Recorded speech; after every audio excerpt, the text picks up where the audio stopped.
wrestling show before, so he was blown away by it completely. Like, what in the world is going on here? It probably was a bit of a different scene for him in Nashville, Tennessee, being there at a wrestling show. It's a unique crowd to begin with, and I think Chris Rock was certainly, well, he enjoyed himself, but at the same time, I think it was probably a culture shock for him in some way. Thank you. Thank you so much. Just want to say that NWA, TNA is the best wrestling in the whole world. Testify, Chris. Yeah. If you think this is fake, come down here and get your ass kicked. The footage from the Star's TNA appearance would be featured in the movie Head of State, starring Rock and Bernie Mac. Number 48, the debut of Diamond Dallas Page. The November 12th, 2004 TNA Impact featured Raven taking on the alpha male Monty Brown. But things didn't go as planned for Raven, as an old enemy made his return. Page! There he is! Page in the ring! It looks like he's measuring Raven! He's got his eyes focused directly on Raven! Look at this! Wait a minute! Yes! Diamond cutter by DDP! Raven learned the hard way. The Diamond Cutter comes from behind.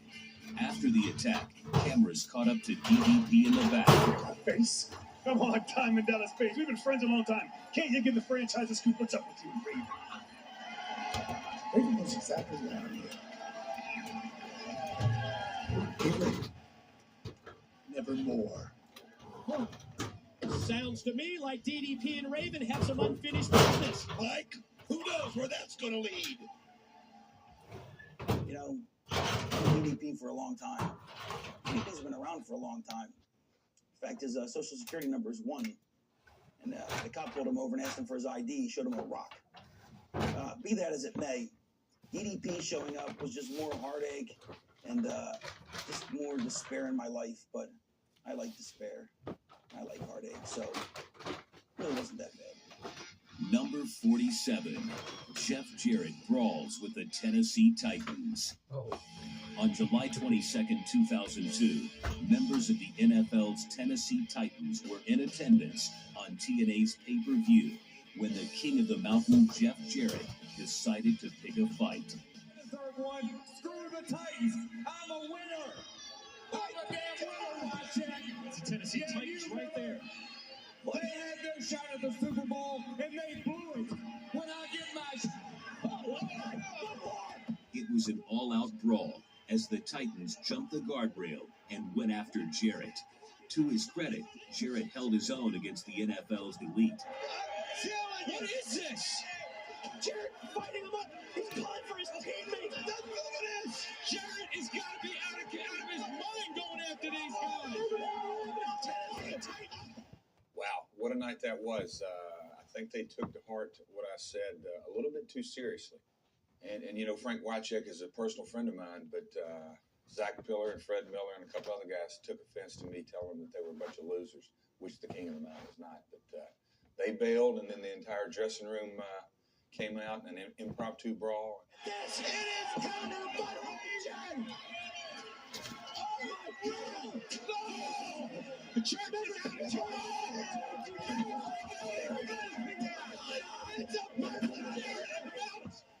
I can just remember Jerry Toot, known as Malice. He hit Fred Miller in the back of the head, and Fred Miller said he's never been hit like that before. It was a great shot. Number 46, Jim Cornette joins TNA management. In the weeks leading up to TNA's 2006 Slammiversary pay-per-view event, the wrestling world was promised a new face of TNA management. It was none other than the Louisville Lip himself, wrestling legend Jim Cornette. Ladies and gentlemen, he is the new public face of TNA management. He is Mr. Jim Cornette.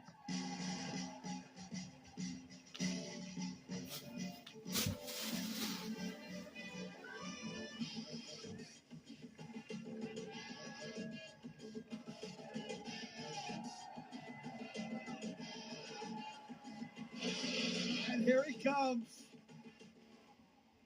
I'm here tonight for a very specific reason, but first, I've got to give you a little background. You see, the fact of the matter of professional wrestling, and it's about time, because I'm sick and tired of looking at the old one.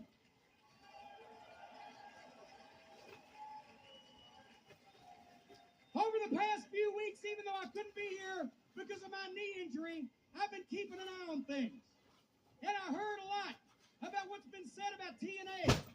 They said that when TNA first started, a lot of people said it wouldn't last 4 weeks. And after the 4 weeks, a lot of people said it wouldn't last 4 months. Well, tonight is Slammiversary. It's been 4 years, and TNA is bigger than ever. My job, my responsibility is to see every seat full and to see everybody in those seats standing up, jumping up and down, screaming, "We want more," and saying, "TNA! TNA!"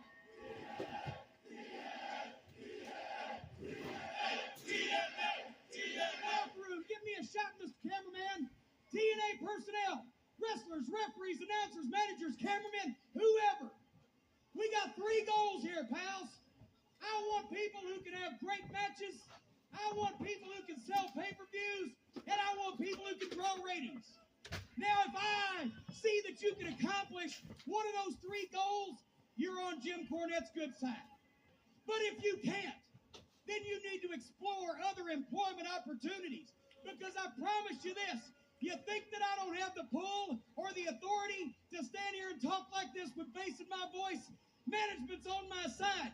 If it comes down to me or you ain't gonna make it. Number 45, The Gore from Hell.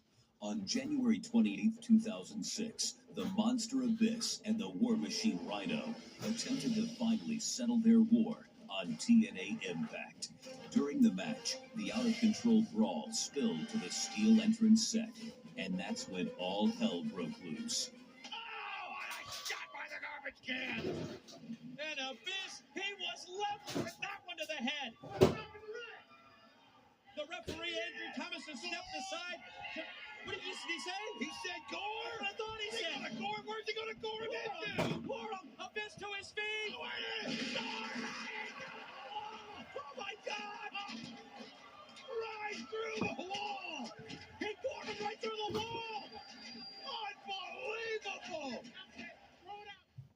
When Rhyno gored the Monster Abyss through that the steel Satanist. wall, he found James out, Mitchell. like so many before and after, that Abyss may momentarily fail to proceed in a forward motion, but he can never truly be stopped. The building up back there! What are you doing? You're right through the wall! We gotta see that again if it's possible, gang! God, what a shot that was! I mean, right back to where everybody is! Is there... Both Abyss and Rhyno were knocked out cold by the collision. Man, we've got to take a look at that replay. Here it is. The gore by Rhyno. All the way through the wall. Take it to the announcer. There's another angle. Unbelievable. He just took it right through the wall. That's coming from the other side. Yeah, it messed us up both pretty good. And I think he got a concussion, and he had the wind knocked out of him. And I was pretty messed up myself. But like I said, when you have an opportunity to take a man out like that, no matter where he's at, you know, what's behind him, what's in front of him, you know, you just go through him, you know, so, or go through whatever's in your way. Number 44, The Return of Senshi. At the 2006 Lockdown pay-per-view, Christopher Daniels was scheduled to face Jushin Liger, but TNA officials learned that the Japanese star would be unable to compete that night. As a result, a mystery opponent was brought in to take on the Fallen Angel, his former Triple X partner, Senshi. A former NWA World Tag Team Champion with the Fallen Angel Christopher Daniels, as you mentioned, in Triple X. Now known as Senshi, face to face, it's Daniels and Senshi. It's almost as if Daniels is asking him, how's this going to go? Is this going to be a fight or is this going to be a wrestling match? Another one of those very intriguing matchups. You mentioned it earlier. First time ever, it's Sabu and Samoa Joe, but check Senshi fights it off. Oh, wow. It's up, straight up and down to his feet. Double foot stomp. Pin, no. Just a two count. Get up to his feet fast enough. A desperation move by Daniels to turn the tide. B.M.E. Yeah. Yes, be in it. Best moonsault ever. Pin. In the end, it was Senshi scoring the surprise win over the Fallen Angel. He got the count. He got the pin. Ladies and gentlemen, your winner is Senshi. What a way to return to TNA. What a way to come back to the X Division when you knock off the former X Division champion and his former tag team partner, the Fallen Angel. Number 43, the Road Warriors come to TNA. They are considered the greatest tag team in the history of professional wrestling. And on December 18th, 2002, the Road Warriors made their surprise TNA debut. That night, Animal and Hawk came to the aid of another future legendary tag team, America's Most Wanted. Hey, the hell? It's the Road Warriors! What? Oh, Red Animal, the Legion of Doom have hit the ring, and the Road Warriors are clearing house. They're just destroying them. This brings the crowd to their feet at the asylum. In the wrestling business, when somebody comes out to a huge ovation, sometimes it's kind of tongue-in-cheek called a Road Warrior pop.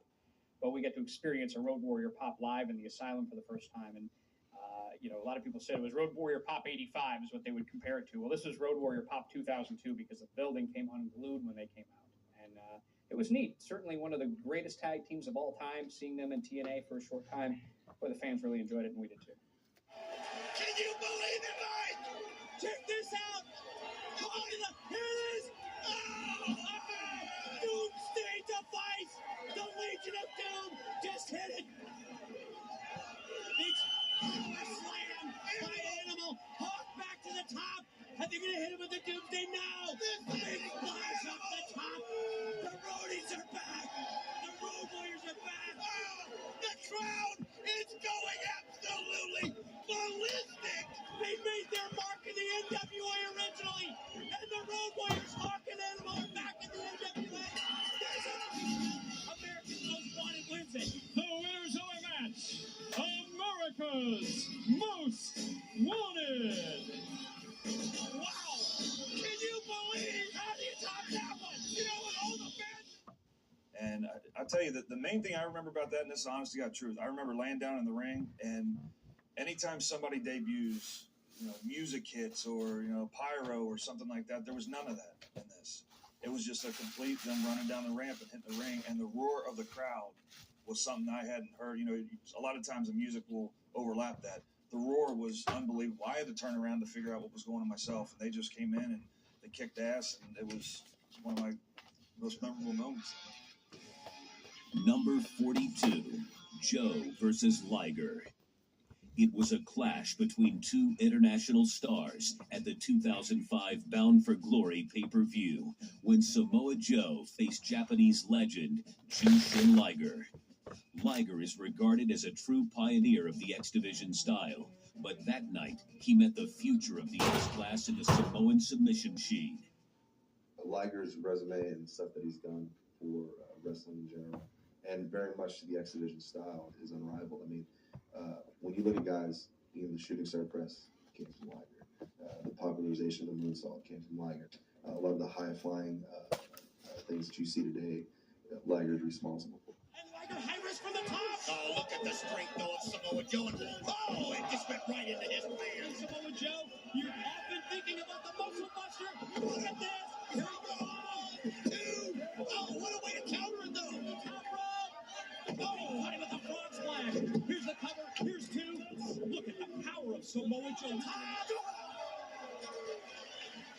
In the end, Joe was able to hit the muscle buster and finish off the Japanese legend. Here's the muscle buster! Muscle buster! This is so brutal! If he hits it, and he nails it. If he can get into the Kakita clutch right here, does he do it? He's got him up, and there it is! The rear naked choke! His signature submission move! The Kakita clutch! Liger trying to fight through the pain! Is he gonna tap? Oh, you can see right there, and I've never seen anybody get out of this! His Liger's arm just kind of let down right there. You wonder if he's lost all of his hair. Oh, look at this. The Samoa Joe is just... That's 1. Referee Andrew Thomas. 2. Could this be it right here? Here it is. It's done. Gentlemen, the winner of the match, Samoa Joe. The undefeated streak stands.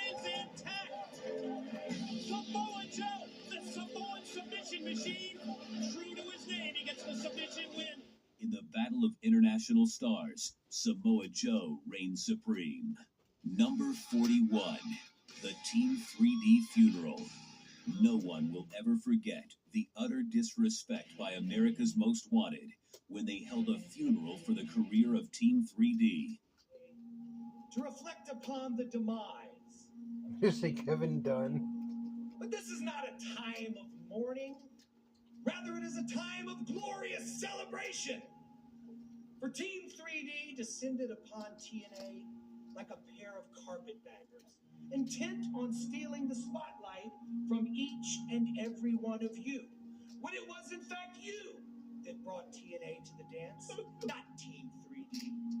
But did you let Team 3D cut in on your celebratory dance? No. You met the barbarians at the gate and saw to it that they were trampled underfoot, exposing them as the opportunistic maggots that they are. And for that, you are. Hey, man, Commando, brother, Commando. Hey, show some respect. This is a funeral. Chris, has he been drinking?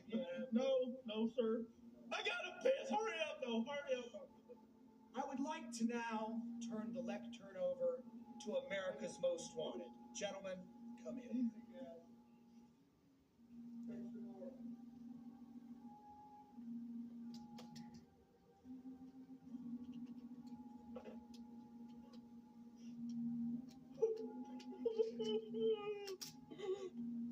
It looks so peaceful.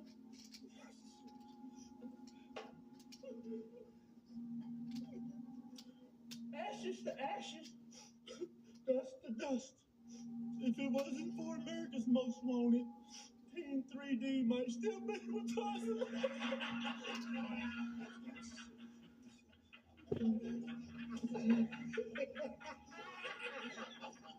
Here lies what was once one of the greatest tag teams in professional wrestling. Somebody please get this tissue. Now, for weeks, people have been asking why America's Most Wanted have aligned ourselves with Jeff Jarrett. I think now would be a good time to shed some light on that. First, the money. For the money. Second, power. Third, and most important, to show teams like 3D they can't come into TNA and take our spot. Look at them. Look at this. Nobody has ever laid out Team 3D like this, ever. Dad, I hear dead people. Did you hear that? I think this place is haunted. Hey, No, bro. What? It's Brother Ray. What's he saying? He's saying, D-Boy, get up. James, be serious. It's a funeral. Their careers are already dead. They don't need another lawsuit. Close it out. Gentlemen, I just want you all to know that we are scheduled to be back here the day after Bound for Glory for another burial. For who? Let's see. Showtime, how many suits do you have? It says here a Mr. Nash. Kevin Nash.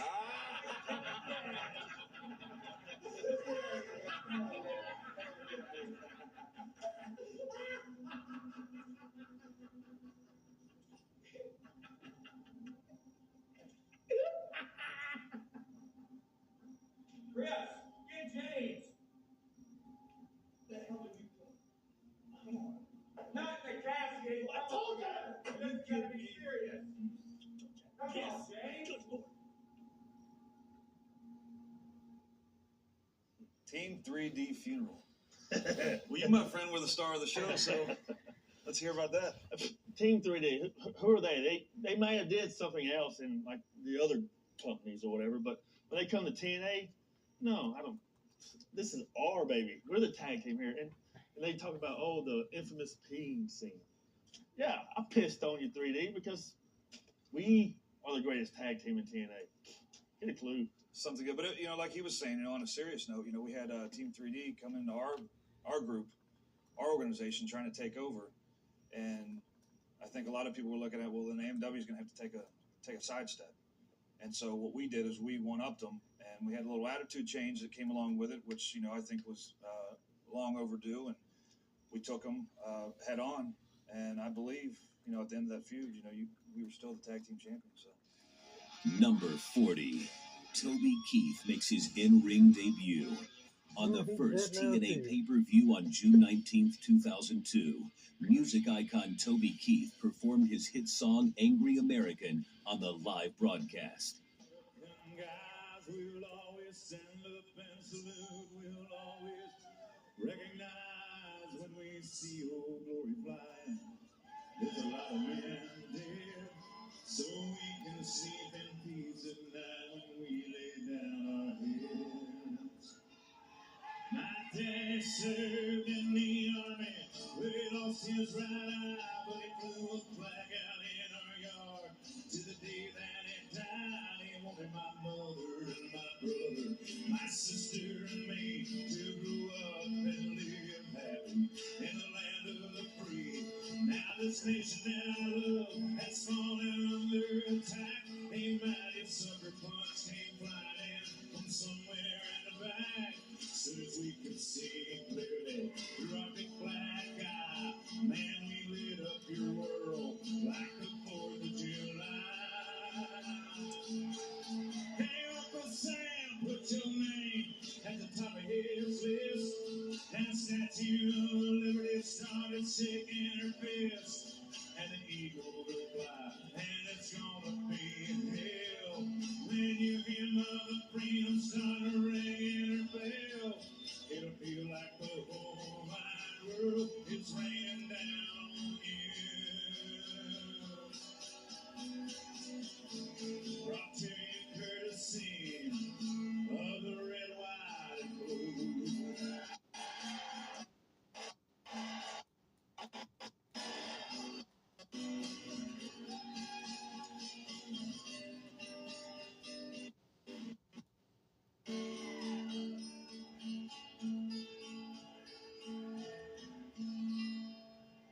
Where justice will be served and the battle will rage, and this big dog will bite when you rattle his cage.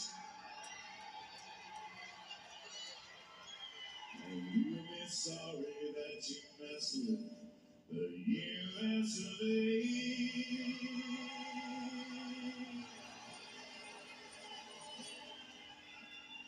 We'll put a boot in your ass and say American way.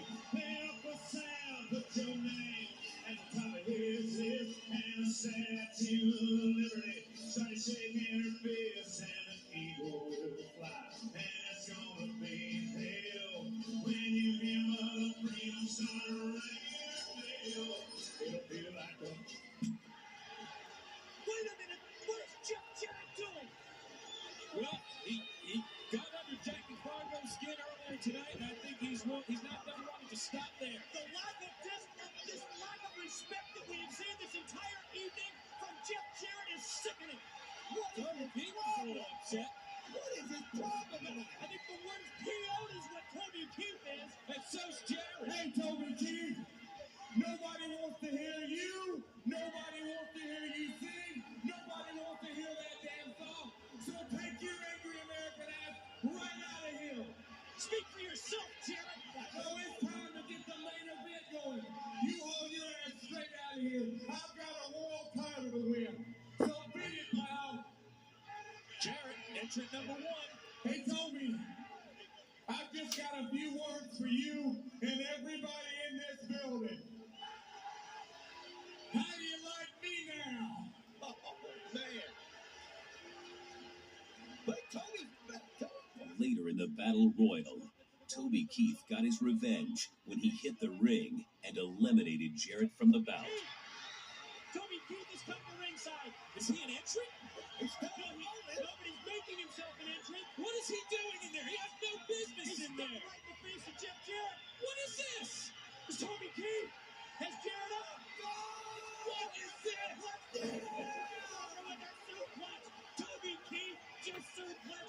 Jarrett. He has just become my favorite country western superstar. He is the angry American. Toby Keith should be banned from this building. He should be banned from this broadcast. He has no business. Jarrett's out. Has been eliminated. Toby Keith and Scott Hall just eliminated Jarrett. That is the most bogus thing I've ever seen. Toby Keith coming out unexpected during the gauntlet and eliminating Jeff Jarrett. Still to this day, one of my favorite moments in TNA history. Every time Toby Keith opens up a concert, and he's sold out venues all up and down the United States, every time he opens up a show, they show Toby Keith suplexing Jeff Jarrett. So not only the great TNA fans saw it on pay-per-view that night, but since then, every single time Toby Keith goes on stage, you're going to see that suplex before he does it. That night, the King of the Mountain learned a tough lesson. Never mess with an angry American. Number 39, Team NWA wins the World X Cup. And the World X Cup has come down to the fourth and final round. The Ultimate X match to determine which team and which country will have possession of the cup trophies and the bragging rights to tell the world that they're the best X Division athletes. Team NWA's back was against the wall at the 2004 World X Cup Tournament Final, and the innovative Ultimate X match would determine the winner. In the previous X Cup tournaments, Team Mexico was dominant. This time, Team NWA captain Jerry Lynn was determined to bring the cup back to the United States. Lynn chose Ultimate X veteran Chris Sabin to lead the charge in the final bout, pitting Sabin against Team Mexico's Hector Garza and Team Canada's Petey Williams. I think Jerry picked me because of my experience with Ultimate X matches. And, even now, I guess I'm kind of known as the Ultimate X guy since I've been in 7 of them. For 3 straight team-on-team competitions, Mexico was pretty dominant. They beat Team USA, then they beat Team Canada, and then they beat Team England pretty soundly. So this last competition was actually the first World X Cup where there were 4 teams, Team USA, Team Japan, Team Mexico, and Team Canada. And I had just won a match against Matt Bentley to become the new member of Team USA. So the Team USA going in was myself, Elix Skipper, Chris Sabin, and Jerry Lynn as the captain. Now the two captains meet in NWA, Sabin, Team AAA, Garza, working together. Oh, they elevated Williams, and they almost said he got Petey Williams up high. Has he got him? Oh, he sure does. Almost a personal ride from the cables. Garza's got him. Oh, Petey Williams just trying to see if he can reach up and he's somehow close. grab it. Sabin nails it, Mike. Did he go for it? There you see Chris Sabin as he takes them both out at once. Is it going to be the U.S.? Is it going to be Canada? Sabin's close. Williams make up the ground. Looks like Petey Williams got there a little bit quicker, and he's got his legs around Sabin right here. He's but Chris Sabin pushed him off. But there goes Hector Garza. Sabin's got a smoke, and Garza goes for the kick. He went for the drop kick, the missile drop kick. He didn't connect. Sabin did it. Sabin pulled down the edge, and Team NWA has done it. Unbelievable. Sabin won the bout and earned Team NWA the victory in the tournament. What an incredible moment this is for Team NWA. Defeated by Mexico's Team AAA in the first America's X Cup in their own backyard, in their own ring. Then they had to look on from the sidelines while Mexico took out Canada, while Mexico took out Team UK. And now it's that moment of redemption. Victory is sweet for Team NWA. Number 38, The Fire at Hard Justice. On Sunday, August 13th, 2006, TNA Wrestling held the annual Hard Justice event in Orlando, Florida. That night, a fire broke out in the arena, leading to a major evacuation, a first in the history of live pay-per-view. Despite the circumstances, everyone in TNA Wrestling pulled together to get through the unexpected event. After the okay from the Orlando Fire Department, fans were allowed back in the arena, and the pay-per-view continued. Despite the interruption, fans everywhere called it one of the best TNA wrestling events of the year. Number 37, Raven's Bloody Scalping.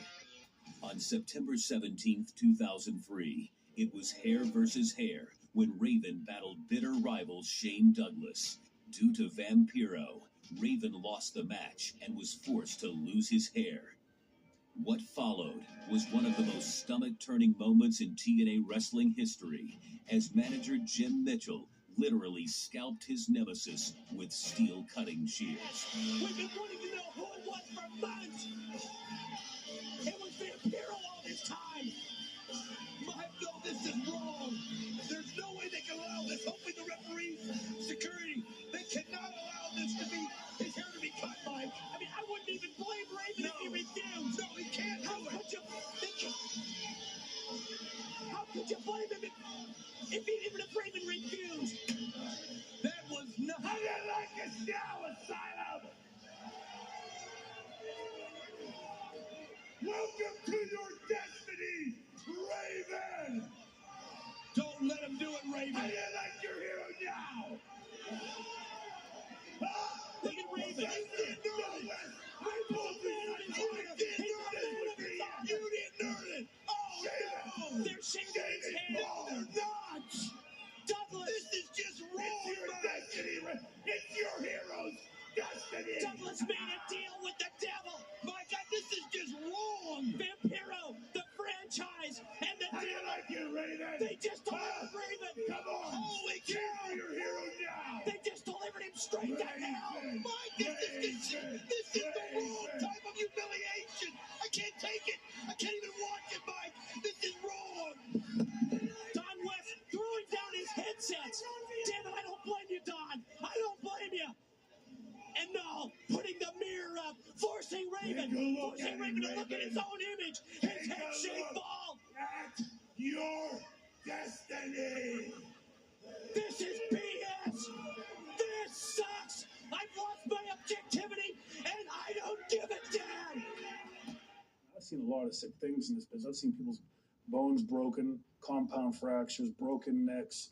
I've seen people carted off in stretchers. But I got to tell you, when I was looking over, it was even making me get a little bit queasy seeing Raven sit there and take the grinding of those shears into his scalp. I don't think I'd have sat there and taken it for as long as he did. Jim Mitchell scalping me was not my favorite moment in TNA, but not my least favorite either, because there's something perversely satisfying of having your own hair and blood pouring down your face as a sheep shears scalps your head, blood pouring, skin, tissue ripping out of your head, just dripping down your face and the side, a mirror right in front of me. I'm going to let you in on a little secret. Although Raven doesn't know this, and most people don't, great many people in the TNA office had a hell of a time laughing about it, because Raven deserved it. Because you, Raven, are an ass. Number 36, the debut of the War Machine Rhyno. At the September 2005 No Surrender pay-per-view event, Raven had successfully defended the NWA World Heavyweight title against Abyss when Jeff Jarrett hit the ring. He keeps the title. Raven retains the NWA World Heavyweight title. Oh, come on. Man, enough of this. Enough already. He promised that we would hear from him throughout the night in No Surrender.